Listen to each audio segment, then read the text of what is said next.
Good afternoon, everyone. So if the internet has been one of the most important human creations, the Internet of Things has changed everything, activities and objects from simple to complex, and why not, even us humans. Besides areas of business, medicine, etc., Internet of Things will also have major implication in the field of education. We have today with us a person who is instrumental in changing the way education is imparted. Rather, I would say the way smart education is imparted. His Excellency Dr. Mansoor Al-Awar, Chancellor of Hamdan bin Mohammed Smart University. Dr. Mansoor Al-Awar is also a chairman of the governing board, UNESCO Institute for Information Technologies in Education, and PhD in Applied Mathematics from University of Wales, United Kingdom.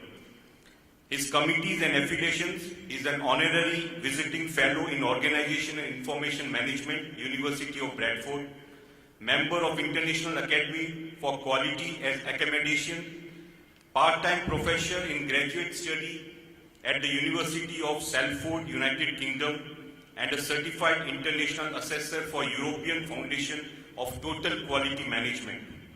His awards and badges include Golden Order of Merit in March 2013 on Arab World Good Governance from Tatweej Academy. His Distinguished Government Employee Award, he has won Distinguished Government Employee Award from the Dubai Government Excellence Program 2005. His major achievements include, as I said earlier, the founder of Hamdan bin Mohammed Smart University, which was known as ETQM College since its first inception in 2002, and now Hamdan bin Mohammed E-University in 2009. He is the founder of Emirates Businesswoman Award at Dubai Quality Group in 2002, and he was the first elected chairman of Dubai Quality Group of the government sector in 2001. Ladies and gentlemen, please join me in welcoming His Excellency Dr. Mansoor Al-Awar.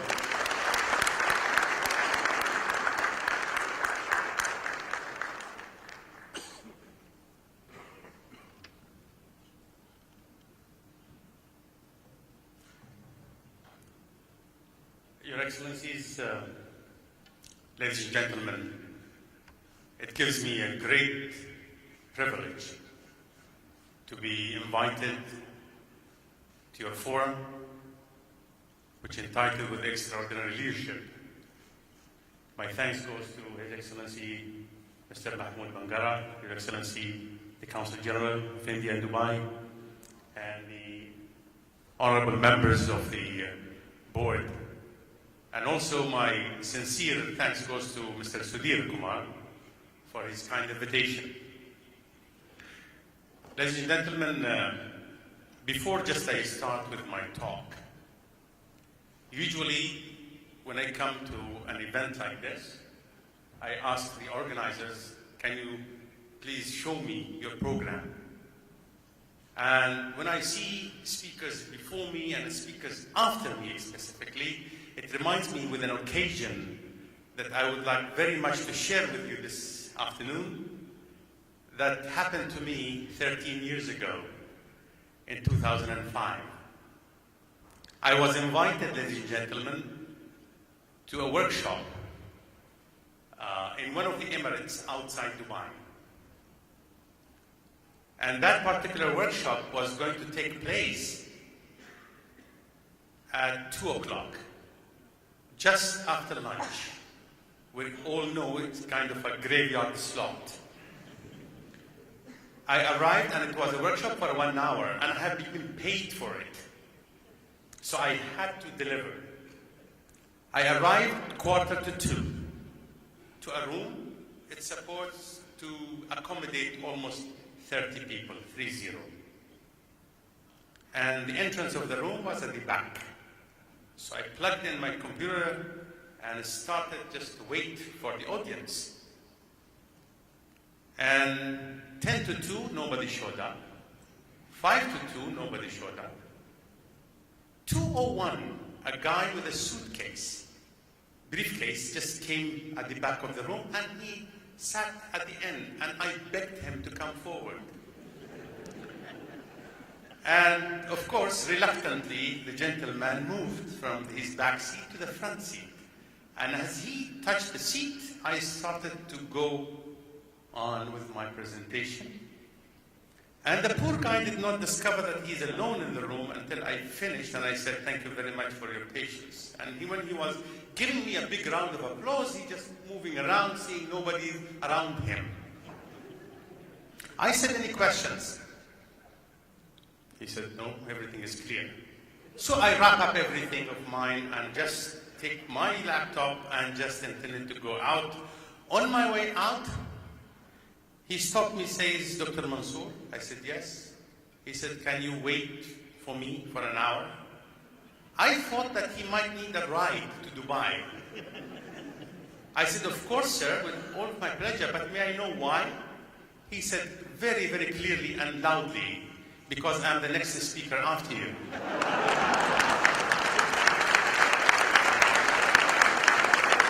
So, ladies and gentlemen, I assure for the speakers who are coming, you have a wonderful audience.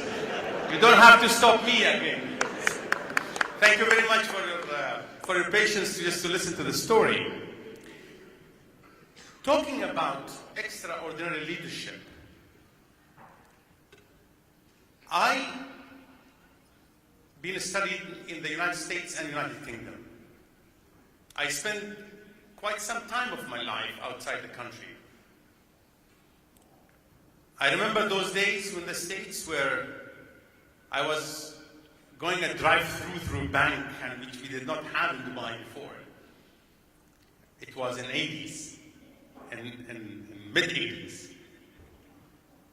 Today, I'm confident, as well as I have a big conviction, as a UE national, that our leaders in this country had transformed the lifestyle of all people living on this piece of land. Our leadership believed and is believing that not just only the UE nationals who are going to contribute to the welfare of this country, but also the people who opt to come and work and put their hands forward to be able to push this country forward. Of course, I'm coming from the education background, so I think, as the honorable speaker was saying about the CFOs, I'm going to talk about a little bit of education, what we have done in Extraordinary. So first of all, I would like just to remind everyone about a quote from His Highness Sheikh Mohammed. He said in his book, My Vision, "I'm convinced that the teaching our children in the way that we did yesterday is in itself perpetuating a new kind of illiteracy that no longer has a place in any society that wishes to join the global race." This particular quote has been published by His Highness in his book by 2005, almost 13 years ago. His Highness's vision to launch a new concept of education, which we currently call the Hamdan bin Muhammad Smart University. He was foreseeing the future was going to happen to education. He could have easily put an assignment to other universities to do whatever we are doing at the moment. But I think from now, the experience that we have gained so far, it wouldn't have been a success at all. Because as you know, even in India, conventional and traditional universities, they have a legacy they would like to protect. They cannot go to some of the new concepts of education. Like Mr. Mahmoud was saying about AI and robots, and people might lose their jobs. So when we started actually changing the mindset, and Dubai actually also put a set of values, in my opinion, enabled the country and enabled me as the Chancellor of Hamdan bin Muhammad Smart University to make that change. We need a change of paradigm. Maybe the ICAI might also adopt similar set of values in order for us to be able to go for a change. The values that I promote, and I have seen Dubai has adopted it towards change, is similar to what I have similar a sense of those type of values in my organization, which is the university itself. The first one is about customer centricity. To become customer centric. We call it at the university learner centric. How we will become student centric. That by itself as a core value. One is about game change. Are we going to change the rules of the game of education, or not? We'll be able to do that. Are you all ready to make a change of a rule of rules of the game for where we do the financial auditing in the future? That's a question that you might ask yourself. Together we grow. Partnership. We cannot do it alone. And then passion for results. I have been introduced as a mathematician, so I do believe in numbers. And I cannot, of course, go against you guys, the financial auditors, because you much know more numbers than I do as well. So the results are very important. And the last is fueling innovation. Now, when we talk about customer centricity, the pyramid that you are looking at, actually this was the first move of paradigm shift. How we're going to foresee the students. Why we have come to this? Because the main question, ladies and gentlemen, when we launched this particular university is our research indicated that none of the universities in the Arab world, including the United Arab Emirates, were contributing to the growth of an economy. And if we would like to participate, to be able to contribute to the growth of an economy, we have to look unlike other universities which are doing. They are providing the marketplace with a bump of unemployment.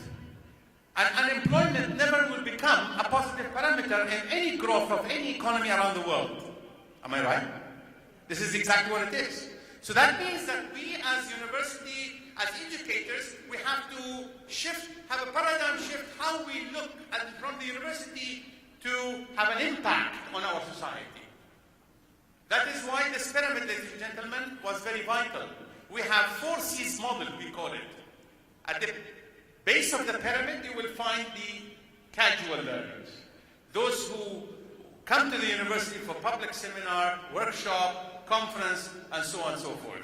And the next layer is committed learner, professional development.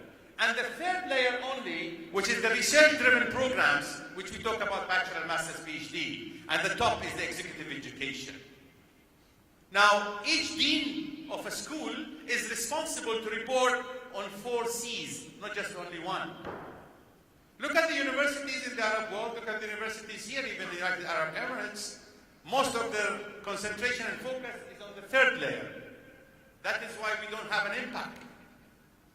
And actually what gave us a competitive edge to apply this particular approach is the smart learning, is the e-learning, is the digital learning.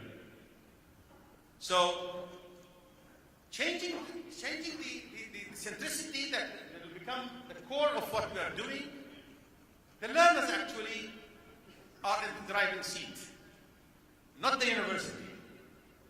Because we as educators are just being there for facilitating, helping them to achieve their own vision, not our vision. That was a crucial actually shift, because people would say the students have been just pushed into to have whatever they would like to have. Changing rule of the game. Oh my God. Changing rule of the game, the role of the students themselves. Changing the rule of the game by the change of the role of faculty. The faculty, they were supposed to be the kings. Today they are coaches, they are facilitators, they are mentors. And the learners will take the seat of pulling the whole knowledge towards them. I remember those days in 2006 when we started to prepare our faculty to have a certificate, we will call it e-faculty, digital faculty, online faculty. A professor just challenged me when we started to have this by saying, Dr. Mansour, you are insulting our intelligence. You are pulling us back to the benches to learn. I said, I mean, dear professor, his name was Alan. I said, Alan, would you fly if you are in just only a departure lounge and they say, okay, now the passengers are to board the plane, and you know for 100% sure that your captain who's going to fly your airplane has not been to the simulation room for the last 6 months, are going to fly with him? He said, absolutely not. So I said, well, we are trusting you to fly with our kids and a new generation. How can we be sure? Sir, I'm not insulting your intelligence, I'm rather challenging your intelligence. So the change of mindset, ladies and gentlemen, it took us a while to be able to people to understand the rule, how we're going to change the rule. And next year, on January, we are launching a new scheme of faculty. We are Uberizing our faculty. Not just only the Ubers want to be cash rich, but also people in education. Once you Uberize your faculty, then you have a lot of professors for rent. There are not going to be tenure positions, ladies and gentlemen. So the whole thing, the rule of the game is going to change, as well as the change of the curriculum, change of the learning environment. People are talking nowadays to change the rule of the game of not having a university as a campus. People are talking about unbundling the whole campuses. Because in 2003, I was lecturing in one of the GCC countries in the School of Education about the future. It was in 2003. When I finished my talk, one faculty stood up and says, Dr. Mansour, please be patient and be tolerant, because I'm going to say something that you might not like. I said, please go ahead. He said, clearly, he said that I thought that there are some people going to come to spoil and to ruin our education system, but I had never in mind that that person will be from a GCC country, from the United Arab Emirates. I said, well, sir, can I ask you a very few questions? He said, please go ahead. I said, you are a graduate from the United States. Let me ask you this question now. One, do you believe that shopping is essential? He said, yes. I said, don't you think that shopping malls not anymore? He said, well, I said, how much today you are buying online rather than just to go to shop as usually did? I said, don't you think that banking is essential? He said, yes. Don't you think that banks have a brick and mortar not anymore? Even you forgot. You forget even just what the signature that you have signed when you open your account. Consequently, ladies and gentlemen, schooling is essential. Schools are not. Learning is essential. Universities are not. Are we ready? Are